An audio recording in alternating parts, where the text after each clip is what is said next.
dan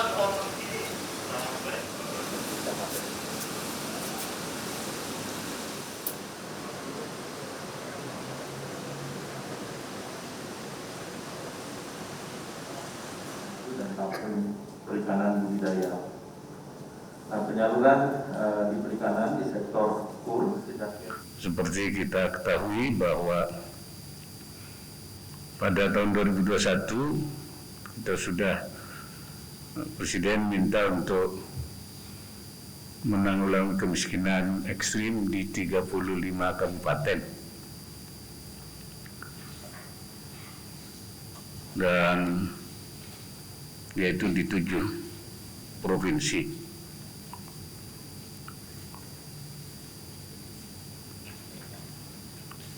Dari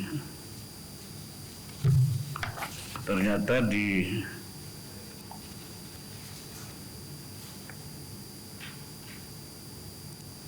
kabupaten prioritas di 35 itu 24 kabupatennya atau 69%-nya termasuk wilayah pesisir yang kemarin kita tanggulangi di 2021 itu. Itu datanya. Dan tahun 2022 ini rencana kita adalah untuk yaitu menanggulangi kemiskinan ekstrim di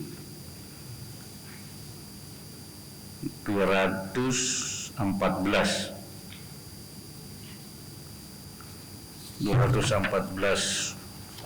kabupaten kota.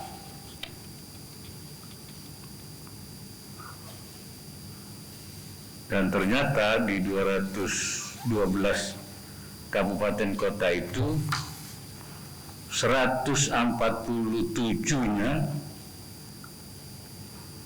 sama dengan 69,34% adalah wilayah pesisir. Yang bukan pesisir 65 kabupaten kota sama dengan 30,66%. Hanya memang dari jumlah penduduk ini terbalik.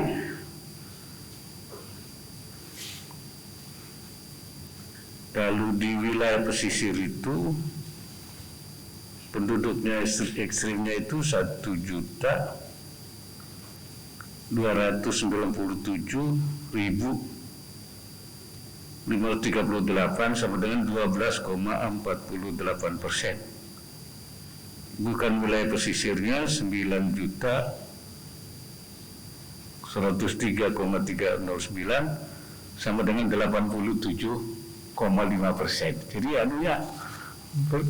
jumlah penduduknya berbilang terbalik. Tapi dari jumlah kabupaten kotanya itu yang pesisir itu. Oleh karena itu nanti kita coba seperti apa penanggulangannya itu.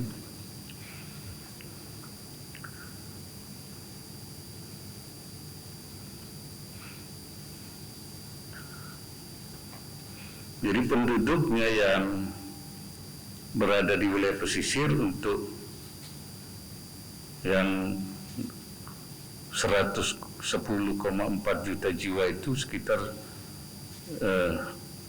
12,5% atau 1,3 juta jiwa berada di wilayah pesisir.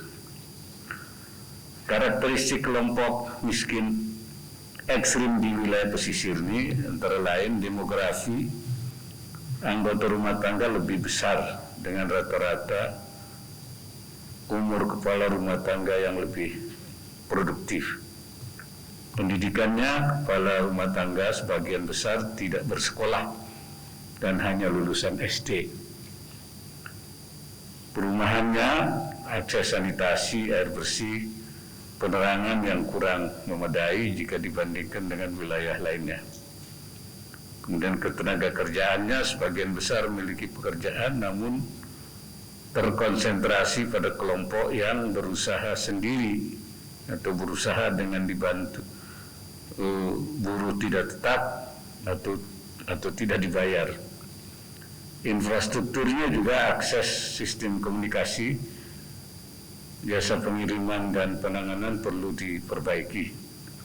Kerentanan relatif lebih rawan, terutama terkait dengan gizi buruk dan keberadaan pemukiman kumuh atau di bantaran sungai. Akses layanan dasar, akses fasilitas kesehatan relatif lebih buruk, terutama terkait rumah sakit bersalin dan poliklinik. Saya kira ini beberapa untuk pemerintah sebenarnya sudah memberikan perhatian besar pada pembangunan kesehatan. Anggaran lintas kementerian tahun 2021 untuk berbagai program peningkatan produktivitas dan pemberdayaan di wilayah pesisir mencapai lebih dari 76 triliun menurut data Kementerian Keuangan. Pada tahun 2021 juga dilakukan penambahan bantuan sosial sembako dan bantuan langsung tunai desa BLT desa pada 35 kabupaten. Kemarin sudah dilaksanakan oleh Pak Menko, yaitu 35 kabupaten prioritas di 7 provinsi yang diantaranya 24 kabupatennya termasuk wilayah pesisir atau 69%. Nah, pada 2022 rencananya akan difokuskan pada perluasan pemberdayaan dan peningkatan pendapatan masyarakat miskin di 200 miskin ekstrim ya di 212 kabupaten di 25 provinsi. Penambahan bantuan sosial untuk pengurangan beban pengurangan masyarakat miskin ekstrim dan peningkatan akses layanan dasar, konektivitas wilayah, dan insentif kolaborasi untuk meminimalkan wilayah kantong kemiskinan. Sekiranya itu beberapa hal yang sebenarnya hari ini saya ingin memperoleh nanti gambaran, terutama Pak Menko dan juga Pak Menteri TTN, Pak Menteri Kelautan, dan juga mungkin Kementerian Desa, Kementerian BUMN, kemudian Kementerian Ketenagakerjaan, dan saya undang juga dari Angkatan Laut karena punya program pembinaan desa wilayah Kampung Bahari Nusantara, jadi wilayah maritim. Kemudian juga Ketua Basnas ini juga hadir karena dia akan juga mengambil perannya. Kemudian Ketua Umum Pengurus Pusat Ikatan Sarjana Kelautan Indonesia. Pertama saya ingin memberikan kesempatan dulu pada Pak Menko program yang sedang atau yang sudah direncanakan dalam rangka kita pelaksanaan APBN 2022. Terima kasih Bapak Wakil Presiden.